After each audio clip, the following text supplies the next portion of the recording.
الحمدللہ رب العالمین والصلاۃ والسلام علی رسول اللہ۔ رمضان المبارک کا مہینہ مقدس مہینہ ہے اور اللہ تبارک و تعالی نے اس کو شہر قرآن کہا ہے۔ میرا اور آپ کا بہترین ساتھی اگر کوئی اس رمضان کے مہینے میں بن سکتا ہے تو وہ اللہ تبارک و تعالی کی کتاب قرآن مجید ہے۔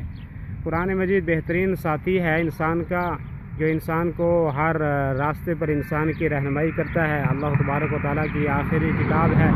اللہ تبارک و تعالی کے رسول پیغمبر محمد عربی صلی اللہ علیہ وسلم نے فرمایا، خیرکم من تعلم القرآن وعلمہ، تم میں سے بہترین شخص وہ ہے جو قرآن کریم کو پڑھے اور دوسروں کو پڑھائے۔ اور اللہ کے نبی صلی اللہ علیہ وسلم رمضان المبارک کے مہینے میں جبریل امین کے ساتھ مل کر رمضان المبارک میں قرآن کا دوران کیا کرتے تھے۔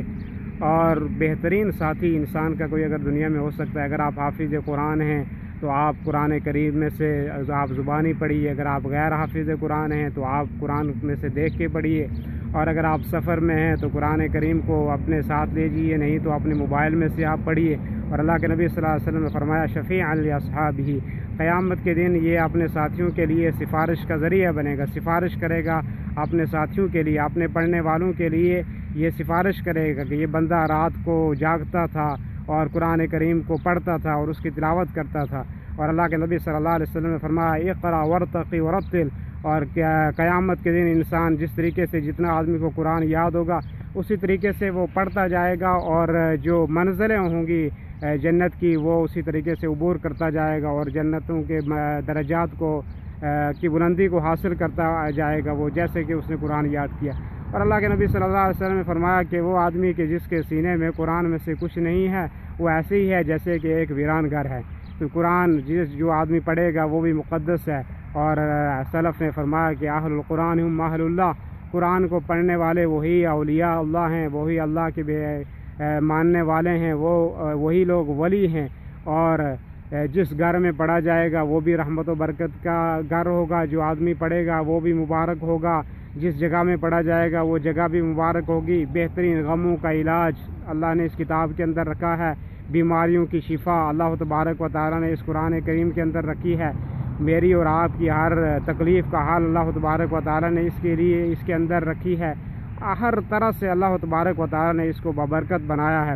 اور فرمایا، شہر رمضان الذی انزل فیہ القرآن، کہ یہ وہ مقدس مہینہ ہے کہ جس کے اندر اللہ تبارک و تعالی نے اس کو آخری کتاب کو اللہ تبارک و تعالی نے نازل کیا۔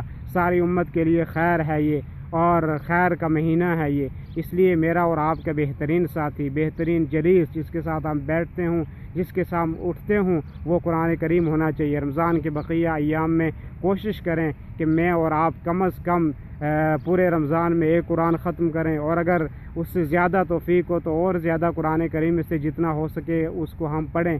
تو بہترین ساتھی ہمارا قرآن ہے، ہمارا اٹھنا اور بچھونا قرآن ہونا چاہیے، ہماری نسلوں کو قرآن میں سے کچھ یاد ہونا چاہیے، ان کو حافظ قرآن ہونا چاہیے، ان کو قرآن کی تعلیم دینی چاہیے۔ ہم سفر میں ہیں تو اپنے موبائل میں قرآن کریم لگائیں، وہ سنیں، اور ہر قسم کی ایسی کتاب کے جس کے بارے میں اللہ تبارک و تعالی نے فرما دیا، ذالک الکتاب لا ریب فیہ، کسی کو شک و شبہ نہیں، کسی کو اختلاف نہیں، سب کے لیے رحمت ہی رحمت ہے۔ تو اس لیے اس بقیہ ایام میں بہترین اگر کوئی ساتھی آپ بنانا چاہیں تو وہ قرآن کریم کو بنائیں، اس کی تلاوت کریں، اس کا ذکر کریں، اس میں سے کچھ زبانی یاد کریں، اور اس کو اپنی بیماریوں سے، اپنی تکلیفوں سے، اپنے غموں سے نجات کا ذریعہ بنائیں اس کو۔ تو اللہ تبارک و تعالی مجھے اور آپ کو قرآن کریم میں سے کچھ پڑھنے اور اس کو سمجھنے اور اس پر عمل کرنے اور اس کو اپنا بہترین ساتھی بنانے کی، جو یہاں بھی ہمارے لیے رحمت کا باعث ہو، آخرت میں بھی ہمارے لیے رحمت کا باعث ہو، اور ہماری بلندی درجات کا ذریعہ ہو۔ اور اللہ کے نبی صلی اللہ علیہ وسلم کا فرمان ہے، ان اللہ یرفع بہذا الکتاب اقواما ویضع بہ آخرین، اللہ اس قرآن مجید کے ذریعے سے بہت سارے لوگوں کو عزت دیتا ہے، بہت ساروں کو شہرت دیتا ہے، بہت ساروں کو اللہ تبارک و تعالی فضیلتیں دیتا ہے، اور بہت سارے لوگوں کو اس قرآن کریم کے ذریعے سے اللہ ذلیل کرتا ہے جو اس کا اہتمام نہیں کرتے۔ تو اللہ تبارک و تعالی ہمیں اس کا اہتمام کرنے والوں سے سمجھائے۔ اللہ لیلۃ القدر کی راتوں میں ہمیں زیادہ سے زیادہ اس کا اہتمام، پڑھنے کا اہتمام کرنے کی توفیق عطا فرمائے۔ وصلی اللہ وسلم علی نبینا محمد وعلی آلہ وصحبہ اجمعین۔